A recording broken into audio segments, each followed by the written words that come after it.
हरदीप सिंह पुरी ने कहा कि अरविंद केजरीवाल ने दिल्ली में प्रधानमंत्री आवास योजना शुरू की थी।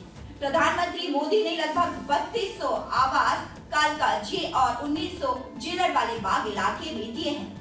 इन्होंने कहा था कि ये मुंडका में एक स्पोर्ट्स यूनिवर्सिटी बनाएंगे, लेकिन आज तक वह भी नहीं बनी।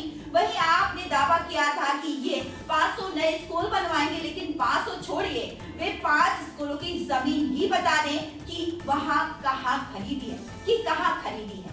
अब अगर बीजेपी मैं तो पहले कह रहा हूँ ना, हमारे जो नड्डा जी ने पहली प्रेस कॉन्फ्रेंस की थी और हमारे जो मैनिफेस्टो का या संकल्प पत्र का जो फेज 1 था, उसमें ये कहा था कि जो भी सुविधाएं हैं वो सब वैसी की वैसी रहेंगे। उसके बावजूद हम ये एडिशनल ये कम करने जा रहे हैं, तो ये बड़ा डेंजरस क्या है? ये डेंजर शब्द की क्या परिभाषा है? और मुझे लगता है इनकी मेंटल स्टेबिलिटी तो वाकई में सीरियसली डाउट। अगर बीजेपी आई तो ये खत्म। अरे हम कह रहे हैं ये तो रहेगा।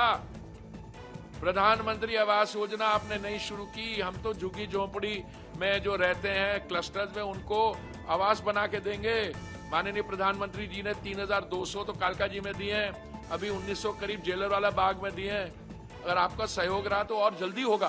तो मेरा पॉइंट ये है कि इनका कहना और करना खुद तो करते नहीं है।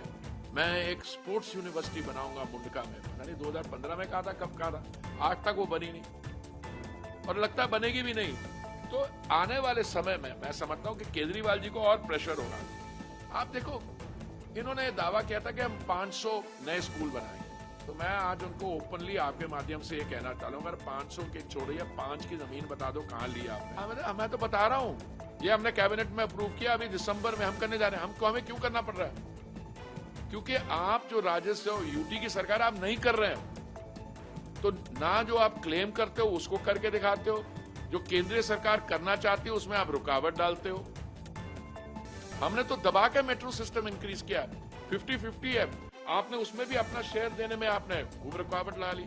फिर हमने क्या किया? हमने कहा आप नहीं पढ़ना चाहते, आप रहने दीजिए, फिर भागे आते हैं। सुप्रीम कोर्ट में जब आरटीएस की बात गई, सुप्रीम कोर्ट ने कहा कि आप पैसे नहीं दे रहे, आप ये बताइए अपने पिछले 3 साल में आपने विज्ञापन पे, एडवर्टाइजमेंट पे कितना बजट खर्च किया? तब इनको शर्म आई होती।